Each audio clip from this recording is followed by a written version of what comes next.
yang santai gitu. Kalau anda semua pada hari ini benar-benar mau datang kemari, bahkan yang dari Bandung juga, Opa, saya bicara keras-keras sama Opa. Artinya bahwa satu, anda ini benar-benar berniat untuk mengetahui ada sesuatu yang berguna, di mana Bapak Ibu ini mau datang kemari pada hari ini. Dan saya percaya bahwa juga tidak main-main kalau Dr. Ali dan Ibu Ines mengorganize event ini agar Bapak dan Ibu mempunyai sesuatu knowledge, suatu pengetahuan yang lebih, yang saya yakin sangat berguna bagi Bapak Ibu dan mungkin bisa diterapkan pada sebagian dari kehidupan Bapak Ibu. Saya nggak panjang lebar, saya sangat mendukung.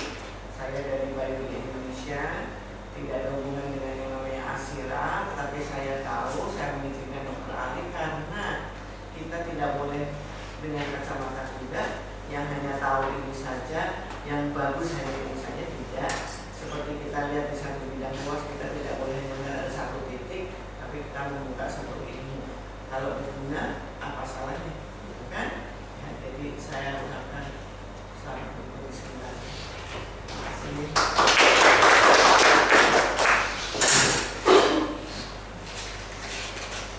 Selamat pagi semua. Sudah kenal saya semua, jadi saya tidak mengulangi lagi. Biasanya saya duduk karena ruangannya terlalu dekat, saya bisa melihat slide-nya. Ya. Kebanyakan sudah kenal, yang dari sudah punya pengalaman sebagian besar dengan Asira. Banyak juga pelapis Bikom, jadi nanti di sini agak berbeda dari yang saya rencanakan karena dari pasien tadi saya baru buat sama Pak Sam, jadi kita nanti langsung ngomong setiap kita ketemu masalahnya apa, yang biasanya kita kerjakan apa.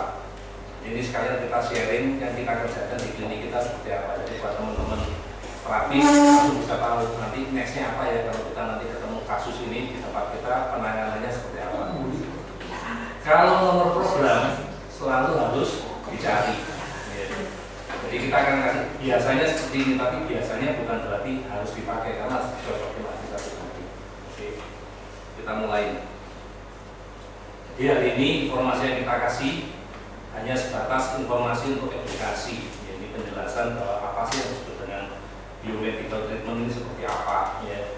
Kemudian kalau kita lihat dari yang hadir di sini rata-rata memang sudah pemerhati yang bergerak di bidang autism. Yuk kita sama-sama diskusi. Nggak ada benar, nggak ada salah, masing-masing orang punya. Yuk kita berdiskusi. Barangkali dengan jalan kita berdiskusi bersama, dengan pengalaman kita masing-masing, kita bisa menemukan sesuatu yang lebih baik.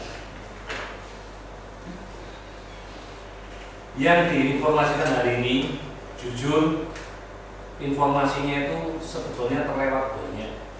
Saya mencoba mencari garis besarnya hubungannya yang umum, yang bisa kita lihat pada pasien kita, gangguannya rata-rata seperti ini, apa yang kira-kira menjadikan gejala ini timbul, sehingga kita bisa mengatasinya dengan segera.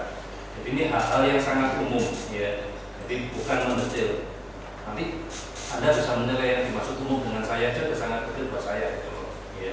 Terutama yang saya sangat tertarik di bidang ini, yang lagi passionnya lagi keluar, saya lagi ingin meneliti di bidang memperbaiki genetik stem cell. Jadi nanti topiknya agak di luar angan-angan, jujur yang itu belum dikerjakan baru berupa hipotesa. Ya. Yang lainnya sudah dikerjakan, jadi jangan khawatir. Apa sih yang masuk dalam spektrum dari autism ini? Ini banyak benar ya. Jadi kalau kita bilang diagnosanya ini biasa, kalau sudah nggak ada di kiri, nggak ada di kanan, dimasukin dalam suatu keranjang. Kalau istilah kedokteran zaman kita sekolah, ini diagnosa keranjang sampah. Jadi orang sakit, panas, nggak tahu sebabnya, tipes lah, nggak tahu apa-apa, atau sakit dikit, misalnya positif, tipes lah, apapun sakitnya, diagnosanya itu diagnosa keranjang sampah, kita bilang ya. Nah, yang termasuk dalam autism spectrum disorder, ini pun yang buat kriteria hanya salah satu golongan dokter jiwa. Jadi kalau di bagian lain selama kita sekolah ada nggak penyakit atau gangguan ini dimasukkan dalam kategori tertentu, nggak ada. Yang membuat cuma kalangan psikiatri dokter jiwa ini digolongkan dalam suatu penyakit hanya berdasarkan 3 gejala utama yang tampak, yaitu gangguan komunikasi, gangguan berinteraksi sosial, dan gangguan apa lagi? Satu lagi, ada yang ingat? Perilaku. Nah, yang paling penting malah gangguan perilaku. Berdasarkan 3 gejala gangguan ini dianggap zaman dahulu ini pertama kali mereka menetapkan pembagian pengelompokan penyakit ini masuk dalam gangguan jiwa. Jadi di kedokteran yang lain, di penyakit dalam ada nggak gangguan ini? Enggak. Di penyakit saraf yang hubungan sama enggak. Ini dikelompokkannya dalam gangguan jiwa. Di kebanyakan yang menangani anak-anak berkebutuhan khusus ini atau kita bilang ASD adalah dokter-dokter jiwa. Ya.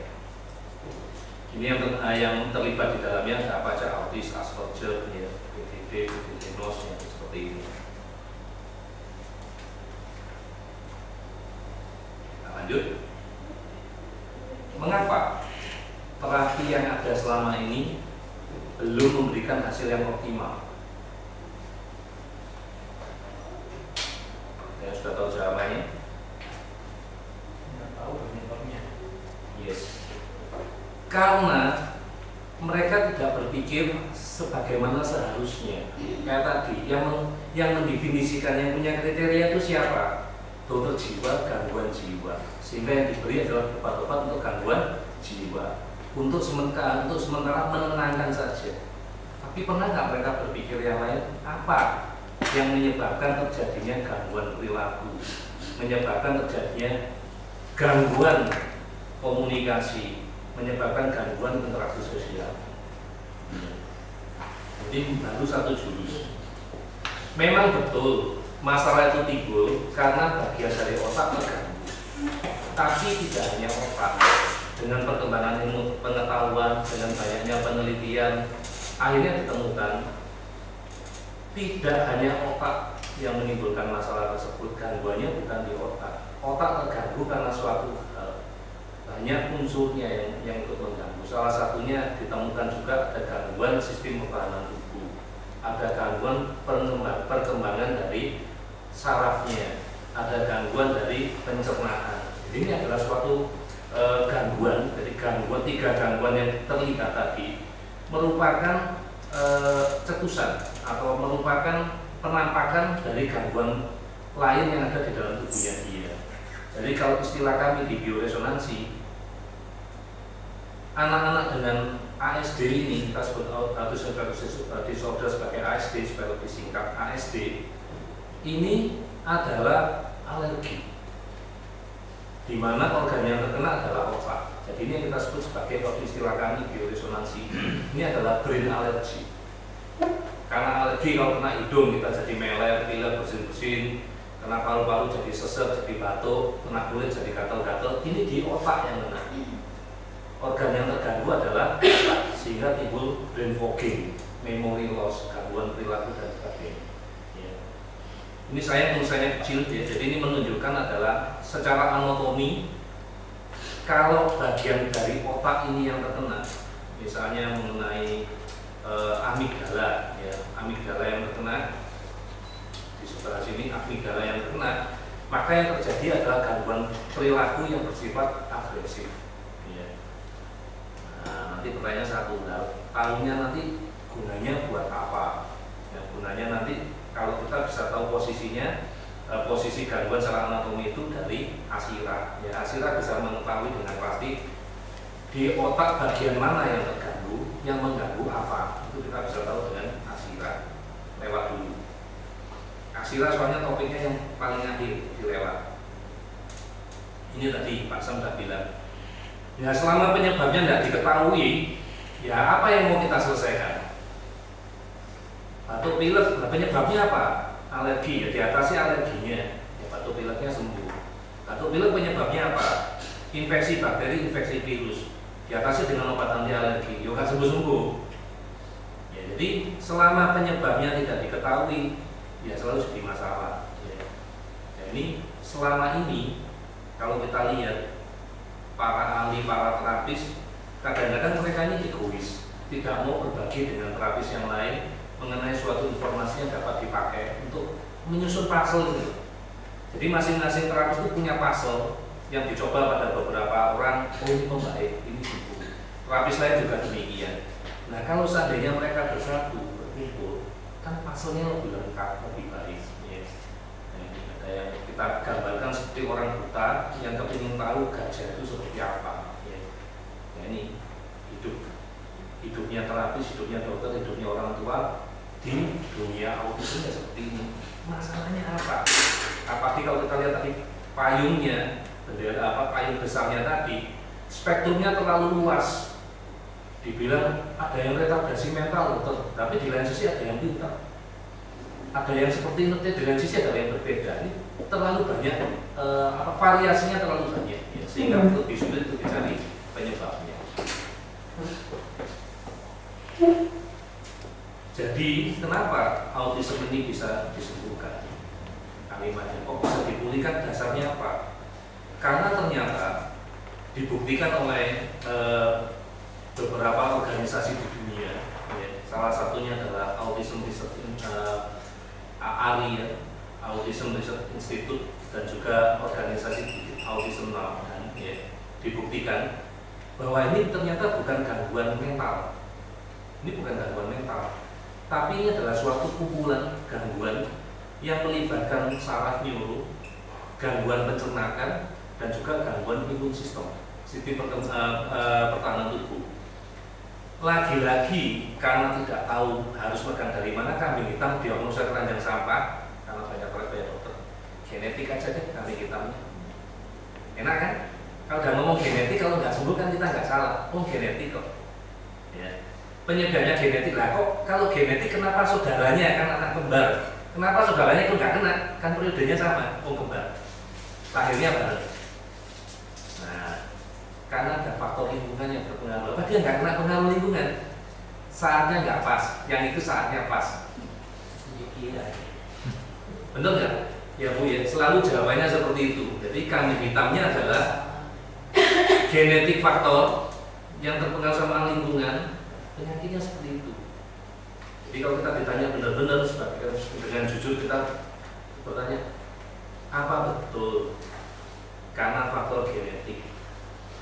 Apa betul karena faktor lingkungan? Kenapa pada anak kembar kok terkena cuma pada salah satu saja?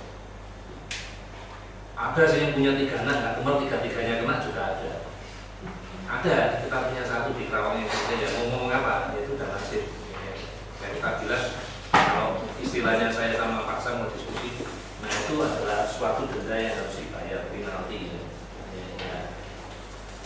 Jadi apa kesimpulan dari, sudah kesimpulan enak ya, selainnya sudah selesai, sudah kesimpulan. Jadi apa kesimpulannya? Kesimpulannya apa? Jadi ini yang kita bahas di sini adalah gangguan neurological, gastrological, imunological. Jadi ini mau saya batasin. Kalau enggak, COVID-nya banyak, saya nggak bahas masalah gangguan mental, karena memang bukan gangguan mental, ini nggak saya bahas ya. Jadi saya bahasnya tentang neurological, gastrological, imunological. Jadi gangguan di sistem saraf, sistem pencernaan, dan gangguan sistem pertahanan tubuh, sedikit menyinggung faktor genetik dan sedikit menyinggung faktor lingkungan. Omong-omong, saya mengingatkan Bapak Ibu biar konsentrasinya lebih bagus, fokusnya lebih bagus, jangan menulis dari slide, karena slide ini ada di CD. Jadi yang ditulis adalah yang menurut Bapak Ibu ada korelasinya. Ya. Dari kesimpulan yang Bapak Ibu dari slide, dari yang saya dengar, dari idenya Bapak Ibu itu yang ditulis. Ya, jangan dari slide, karena slide-nya sudah ada. Saya yang waktunya. Kenapa kita perlu mempertimbangkan terapi atau pendekatan secara biomedis? Nomor 1, ini sudah banyak dipakai, ya. Sudah diteliti oleh beberapa organisasi, sudah banyak jurnal-jurnal yang diterbitkan yang menunjukkan bahwa terapi ini, pendekatan ini memberikan hasil yang dapat membantu meringankan, menghilangkan gejala pada anak autis. Nah, kalau kita ngomong gejala, gejalanya apa?